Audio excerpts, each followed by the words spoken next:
ठीक है, तो अभी हम क्या करेंगे, हम बनाएंगे एक रेडिस। अब रेडिस जो है ये भी एक वो है ना हमारा, क्या कहते हैं,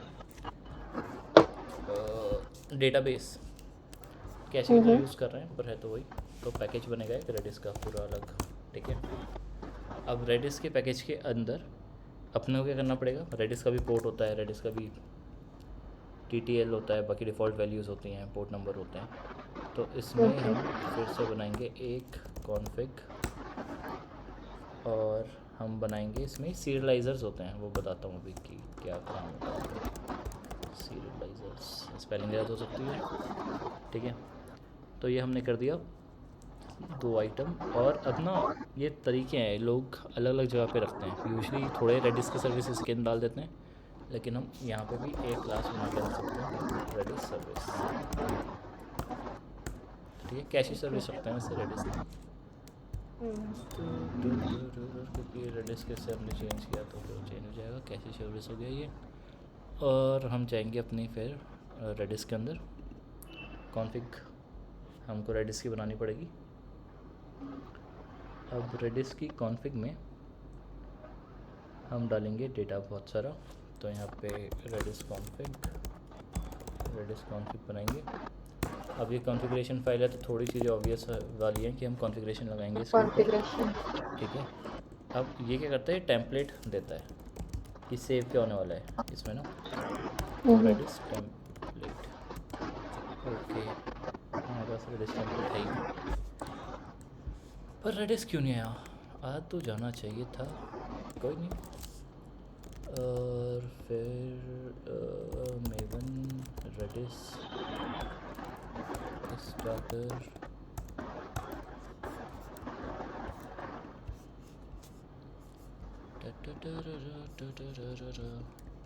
लेटेस्ट वर्जन मैं इसलिए उठा रहा हूँ क्योंकि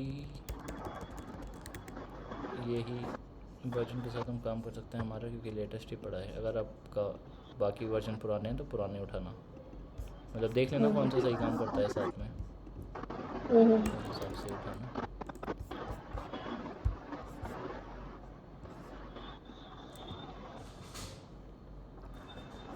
आज कौन सा ट्यूसडे आज, ओके ठीक है, हो गया ये। एंड रेडिस कॉन्फ़िग में जाते हैं, अब आ गया ना टेम्पलेट, ये पहले हमने रेडिस में किया था, मुझे ध्यान नहीं था, ठीक है। अब यहाँ पे करते हैं हम, अब हम स्ट्रिंग रखते हैं एक की वैल्यू पे आ जाएंगे ना, इसमें याद है लास्ट टाइम दिखाया था की वैल्यू डेटा सेट करना। अब एंटिटीज़ कंपनी एम्प्लॉय कर देते हैं यहाँ पे एम्प्लॉय, ठीक है। मैं एम्प्लॉय को सेव करूँगा, और ये रेडिस टेम्पलेट कर देते हैं इसका नाम, और यहाँ पे अभी मेथड है, यहाँ पे आएगा रेडिस कनेक्शन फैक्ट्री, ठीक है। और ये क्या बनेगी अपनी, बीन होगी ये, ठीक है। अब इसके अंदर हम बनाएंगे, हमको रिटर्न जो करना है ऊपर वो सीधा सीधा दिख रहा है, Redis template string and employ कर देना अपने को, ये की वैल्यू पेयर है, यही सेव हो रहा होगा, Redis template equals to new Redis template, ठीक है। अब इसके आगे हम कर देंगे set connection factory, Redis connection factory, और रेडिस टेम्पलेट डॉट, ओके। अब ना यहाँ पे मुझे 2 चीज़ चाहिए, दिख रही है यहाँ पे, की सीरियलाइज़र और Redis template dot set value serializer, ठीक है।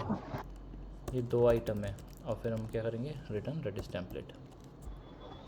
तो अब इसमें मुझको क्या चाहिए, 2 सीरियलाइज़र चाहिए। अब इसमें से जो की सीरियलाइज़र है, हमने की में क्या ले रखा है, स्ट्रिंग लिया हुआ है ना, तो स्ट्रिंग सीरियलाइज़र रेडिस खुद ही दे देता है,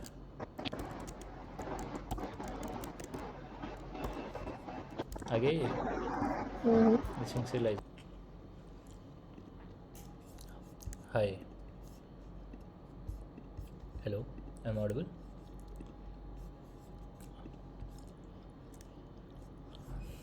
आपको समझ आ गया था क्या हुआ है, क्या हुआ था? एरर? कौन सा एरर? बैटरी डेड हो गई थी? हाँ, ये 1% दिख रही है ना, अभी बैटरी चली गई थी।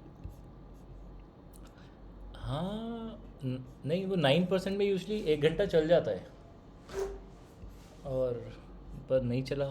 ठीक है, बंद ही हो गया है तो। कहाँ थे हम? अच्छा, हम इसे रन कर रहे थे ना। ठीक है, रन कर रहे थे, ये रन हो गया। लेकिन सीन ये है, हाँ मैं बोल रहा था रन नहीं होगा, और वो मैं इसलिए बोल रहा था कि रन नहीं होगा क्योंकि होता क्या है, आपको हमने कॉन्फ़िगरेशन तो दी नहीं है ना इसकी, कोई से भी। हमने रेडिस ऐड किया पर कॉन्फ़िगरेशन तो दी नहीं, लेकिन चल गया ये फिर भी। वो चल इसलिए गया क्योंकि डिफ़ॉल्ट कॉन्फ़िगरेशन उसने उठा ली। तो यहाँ पे स्प्रिंग रेडिस, ये लगाऊँ नहीं लगाऊँ बात बराबर है, अगर मुझे डिफ़ॉल्ट ही यूज़ करनी है तो नहीं भी लगाऊंगा तो भी चल जाएगा। ठीक है, तो होस्ट देना पड़ेगा ना मुझे, वो क्या है, लोकल होस्ट। यहाँ पे कौन दिया ये, ठीक है, इतना दिया है मैंने अभी 107.0.0.1। अब मुझे क्या करना है, लेकिन इसके आगे भी दिख रहा था ना, तो Spring dot Redis dot port, क्या है पोर्ट मेरा 6379, ये डिफ़ॉल्ट पोर्ट है इसका, इसलिए चल गया ये। यहाँ पर अगर ये डालो मत डालो कोई दिक्कत नहीं है, डिफ़ॉल्ट है। क्योंकि जैसा अगर टॉम कैट का अगर मैं सर्वर का नहीं डालता हूँ, यहाँ पे नहीं है ना टॉम कैट का सर्वर का पोर्ट डाला हुआ है, देखो नहीं डाला हुआ है ना, 8080 में चल रहा है ना वो डिफ़ॉल्ट। तो सेम है रेडिस के साथ भी, ये रेडिस अब आ गया है। अब गेट करते हैं अपने गेट कंट्रोलर से। अच्छा, पोस्टमैन यूज़ करना पड़ेगा ना उसके लिए, पोस्टमैन।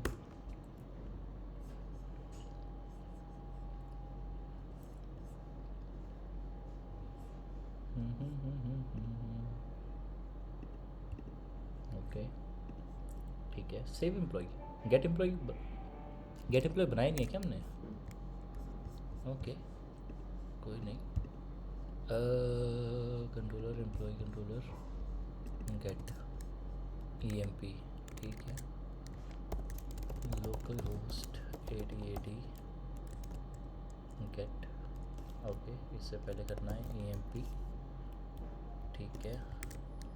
अच्छा, एम्प्लॉय ID = 2, एरर आ गई, किस चीज़ की एरर है? Okay, no result found. Okay, हमने डेटाबेस के साथ कुछ किया है क्या? तो रैंडम डालूँ 2-3 वैल्यूज़, 10 नहीं आ रहा, डेटा ही देख लेते हैं डेटाबेस में। ओके, कौन सा DB है? वॉलमार्ट का यूज़ कर रहे थे हम, ठीक है। और स्टार फ्रॉम पब्लिक एम्प्लॉई एक ही है, 8, ठीक है, एक एम्प्लॉई अपने पे और वो है 8, ठीक है। अब यहाँ पे 8 किया, हिट किया, आ गया डेटा। अब देखते हैं यहाँ पे क्या हुआ है। Employee found in database updated in cache, देखिए पहले क्या लिखा है, about to get employee with ID 8, employee not found in cache so hitting the database, दिख रहा है। अब डेटाबेस की एक क्वेरी हो गई, और यहाँ पे employee found in database updated in cache returning from database, ठीक है, ये हो गया। ये तो हो गया एक पार्ट। अब मैं अगर जब दोबारा हिट करूँगा इसे, अब कहाँ से रिटर्न किया, फ्रॉम कैशे, डेटाबेस हिट नहीं है ना, डेटाबेस हिट होती है तो कहाँ जाता है, ये क्वेरीज बनती हैं, है ना। पहली क्वेरी क्यों बनी, जो मैंने बनाई है, दूसरी क्यों बनी, अरे वो जॉइन लगा हुआ है ना, उसके लिए खुद बनाई हुई है इसने, ईगर लोडिंग है हमारी, ठीक है। तो ये हमारा हो गया कैशे सिस्टम, तो ये हमने कैशे लगा दिया इसमें। कुछ डाउट है?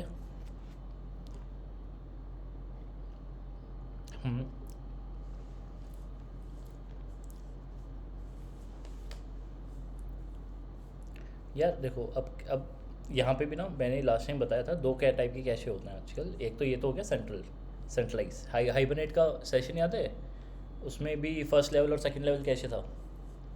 तो आप सेकंड लेवल कैशे हाइबरनेट के वहाँ पे भी कॉन्फ़िगर कर सकते हो, इसी रेडिस का यूज़ करते हुए, या हेज़लकास्ट या एरोस्पेक का यूज़ करते हुए, पर यूजली नहीं करते, क्योंकि क्यों बेकार में हाइबरनेट को इंटेंगल करते हैं उसके साथ, अलग ही रखते हैं इसकी कॉन्फ़िगरेशन और सारी चीज़ें। और अभी जैसे हमने यहाँ पे क्या किया है, हाइबरनेट इसमें ये ग्लोबल है।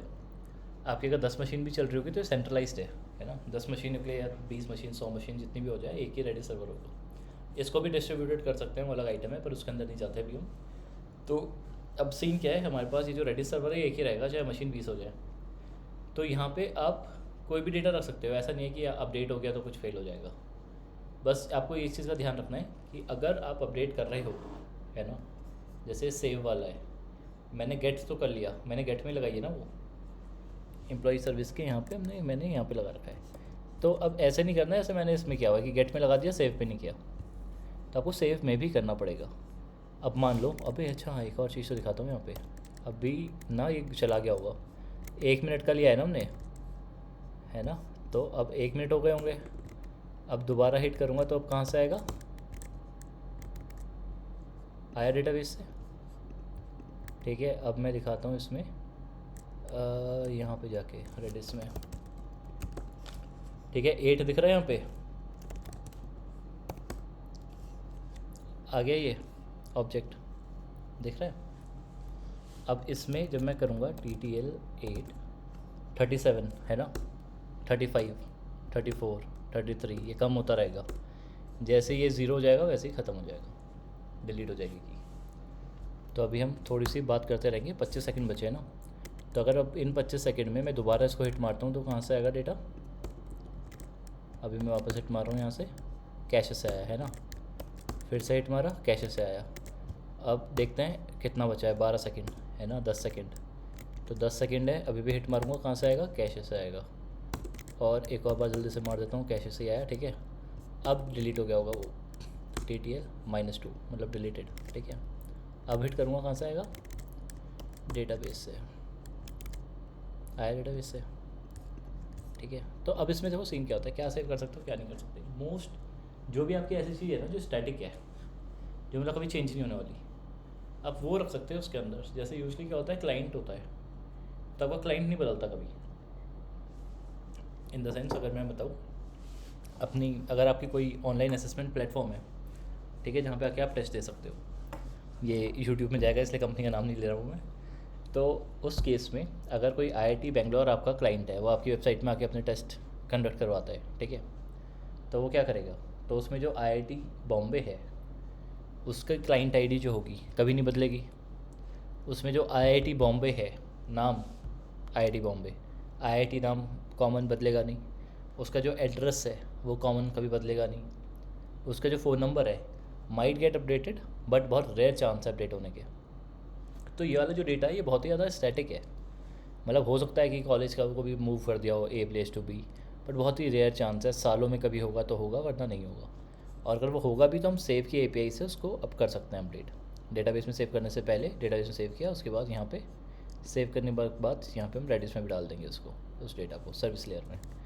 तो सेव करेंगे, इसके बाद यहाँ पे कैश में डाल देंगे, और कुछ करना थोड़ा है, बहुत मेहनत की बात थोड़ा है, कैश सर्विस डॉट सेव करना है क्या, employ dot get employ ID, मतलब छोटे छोटे काम होते हैं ये ना। पर ये होता है ना जो करके रखा होता है उसको छोटा छोटा लगता है, वरना छोटा नहीं लगता। इंट हो गया कोई नहीं,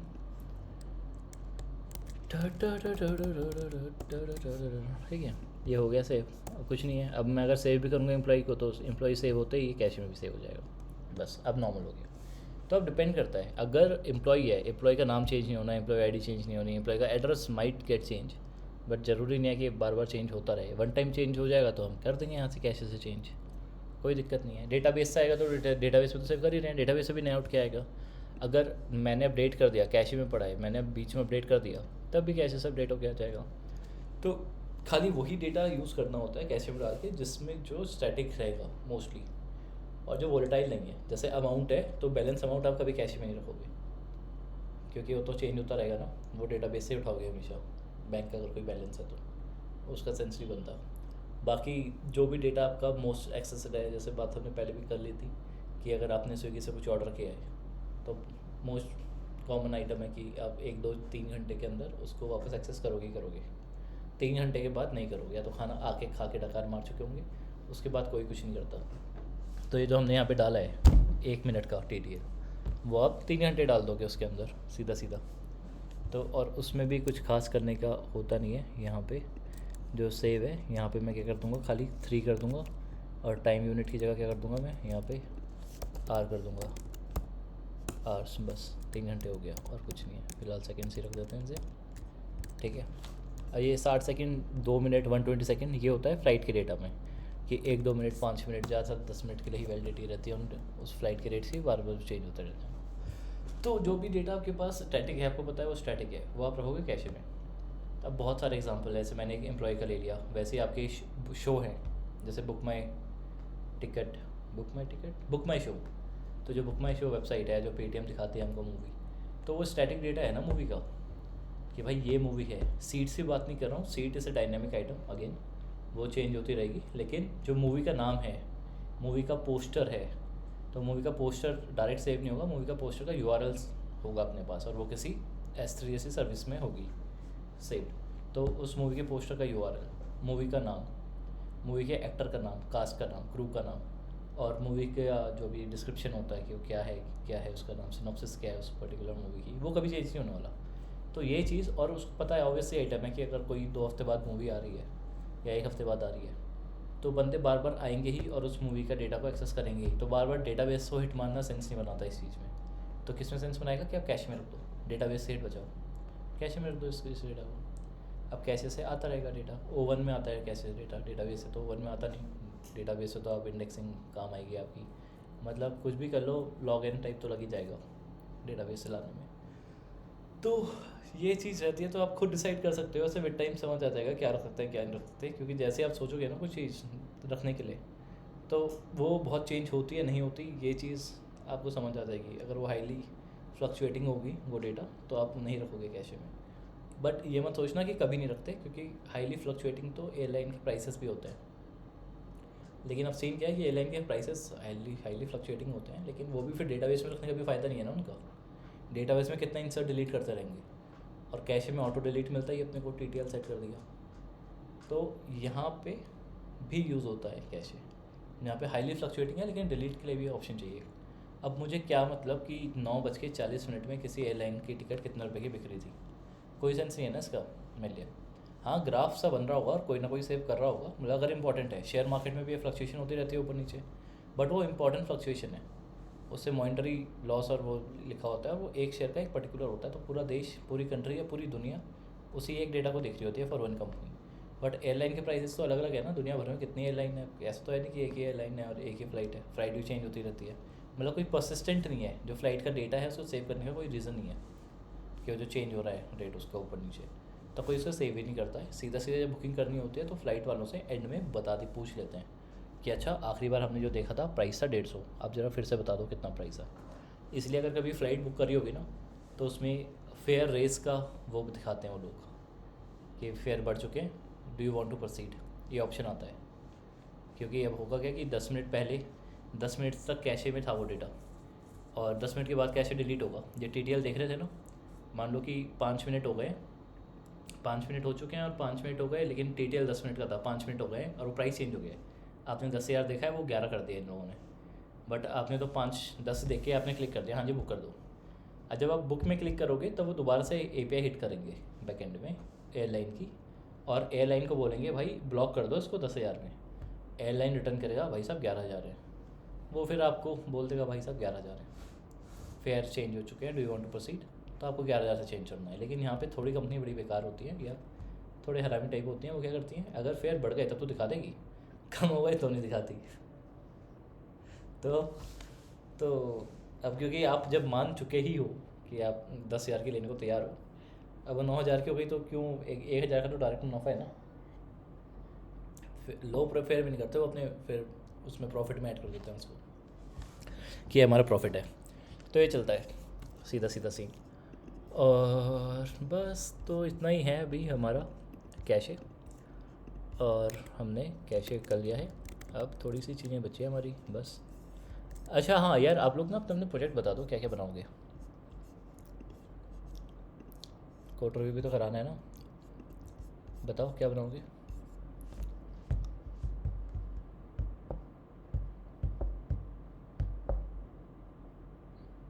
कुछ भी बना दो, कोई स्विगी बना दो, और कोई मतलब रैंडम ले लो ना, कोई सी भी कंपनी ले लो, जैसे लास्ट टाइम जो जो बनाया था लोगों ने, स्नैपडील बनाई थी एक ने, इसलिए जो डेटाबेस यहाँ पे है ना मेरे पास लोकल में, वॉलमार्ट, स्नैपडील, ये सब बना के ही देते हैं लोग।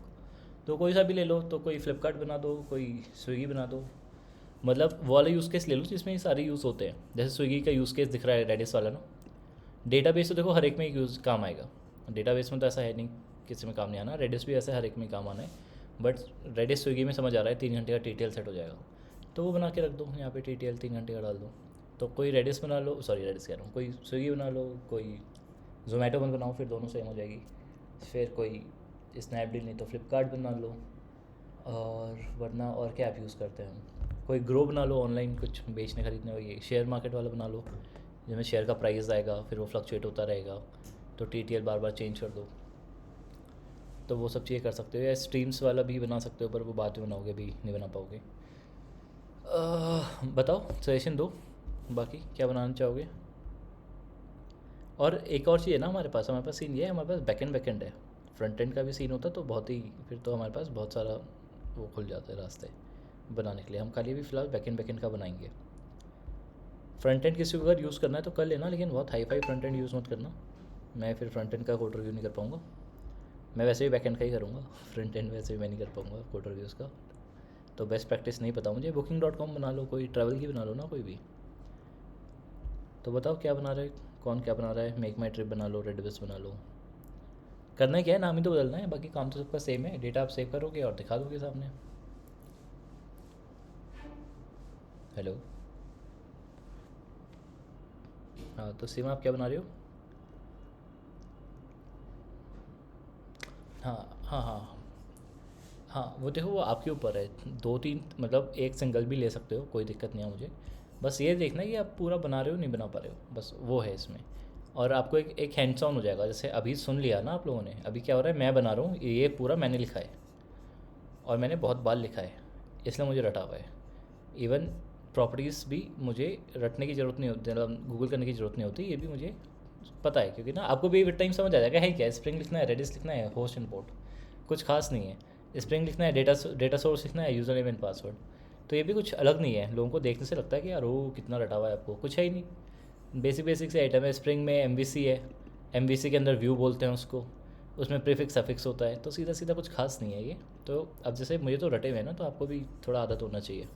तो उसके लिए तो कुछ भी बना लो, और 2 एंटिटी बना लो। जैसे अगर कुछ ऑर्डर है, तो देखो अगर आप ऑनलाइन ऑर्डर सर्विस उठाते हो किसी भी उसकी क्या कहते हैं, ऑनलाइन प्लेटफॉर्म की, तो ऑर्डर सर्विस के अंदर आप ट्रैकिंग डालोगे ना, या ऑर्डर की स्टेट्स डालोगे कि आपके ऑर्डर की स्टेट क्या है।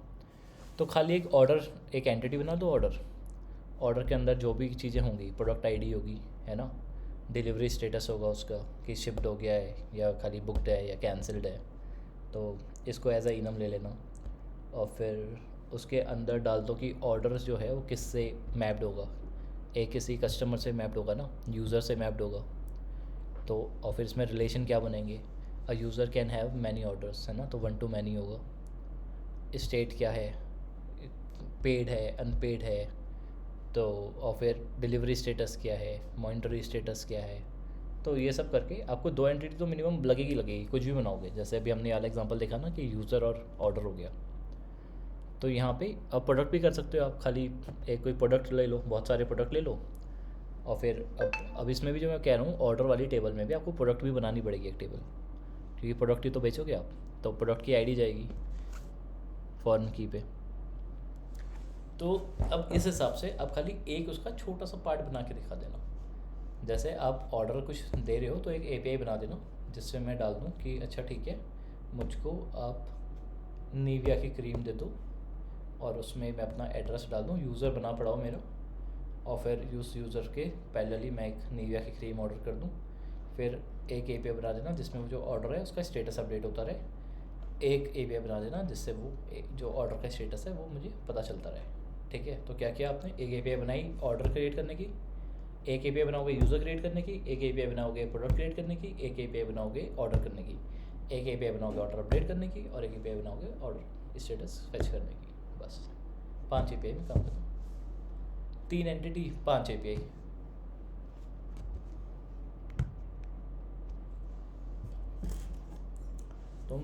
हाँ तुम फिनटेक ही बना लो, मतलब वो तो और बढ़िया है। मतलब आपके एंड आप लोगों को तो ज़्यादा फ़ायदा मिलेगा अगर अपने ही प्रोजेक्ट के हिसाब से बनाओगे, तो वो ज़्यादा समझ भी आएगा। और उसमें मैं जो कमेंट दूंगा वो अपनी टीम में भी बोल सकते हो कि यार ये ऐसे क्यों नहीं किया हमने। फिर फिर अगर आपकी टीम बोलेगी कि यार ये नहीं नहीं नहीं ऐसे करना ज़रूरी है, तो वो आके मुझे फिर से बताना, मैं देखता हूँ ऐसे कैसे, तो वो भी चला देंगे ग्रुप पूरा एक। ठीक है, तो अभी डिसाइड कर लो, फिर आप लोग बनाना शुरू कर देना और मेरे साथ वो लिंक शेयर कर देना और कोड पुश करते रहना, मेरे पास नोटिफिकेशन आ जाएगी, मैं देखता रहूँगा। अरे नहीं नहीं नहीं नहीं नहीं, स्केलेटन बनाना तो सिखाया नहीं है ना अभी, शिट, रुक जाओ।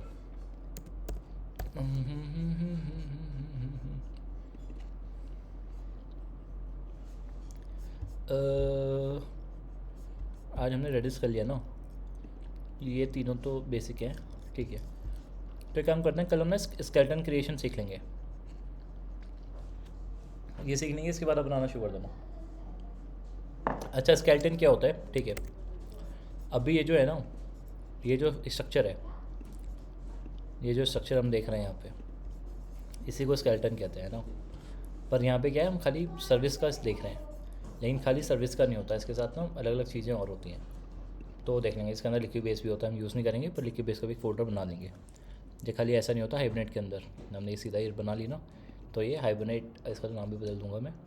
तो जैसे ये सर्विस मान लो, ये अगर मेरी स्नैपडील होती तो ये स्नैपडील होती, स्नैपडील की भी कोई सर्विस होती है, ऑर्डर सर्विस होती है।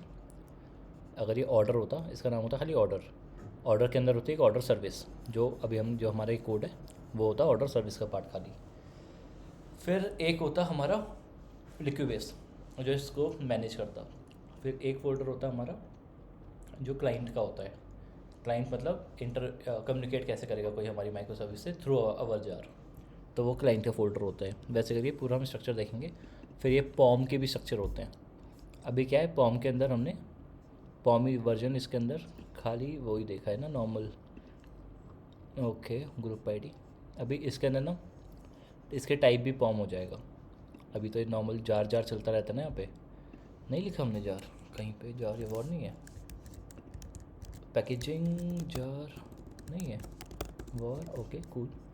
अब यूजली क्या होता है, यहाँ पे पैकेजिंग होती है, ठीक है। अब इसमें जार लिखूँगा तो ये जार बनाएगा, वॉर लिखूँगा तो अभी वॉर बनाएगा, ठीक है। इसमें पॉम भी होता है। पॉम मतलब क्या है कि ये पेरेंट है, ये खुद कुछ नहीं बनाएगा, इसके अंदर बहुत सारी फाइल्स होंगी। अब वो चीज़ भी हम स्केलेटन वाली क्लास में ही देखेंगे, तो कल स्केलेटन देख लेते हैं। फिर स्केलेटन के बेसिस पे आप लोग अपना काम शुरू कर देना, अब प्रोजेक्ट डिसाइड कर लेना, फिर स्केलेटन जब बनाना देख लेंगे उसके हिसाब से हम कर देंगे, क्योंकि उसके बाद inter communication between micro services बचेगा, तो उसका मतलब उतना बनाने की ज़रूरत नहीं है कि 2-3 माइक्रो सर्विस से बात करवा रहे हो, आप एक बेसिक बना के दिखा देना। और उसके अलावा जो चीज़ें बचेंगी वो ग्लोबल एक्सेप्शन हैंडलिंग और वैसी है, बच्चों वाली है, लॉग मेंटेन करना, ग्लोबल एक्सेप्शन हैंडलर बनाना, ये सब है। तो अभी बेसिक आइटम्स हैं, तो उसका कोई लेना देना, मतलब इंटरनल अंदर लिखोगे, बट ऐसा नहीं कि वो इम्पैक्ट करेगा आपके काम को। फ्री टाइप पे बनाते रहना। और अभी ये ट्यूसडे है ना, तो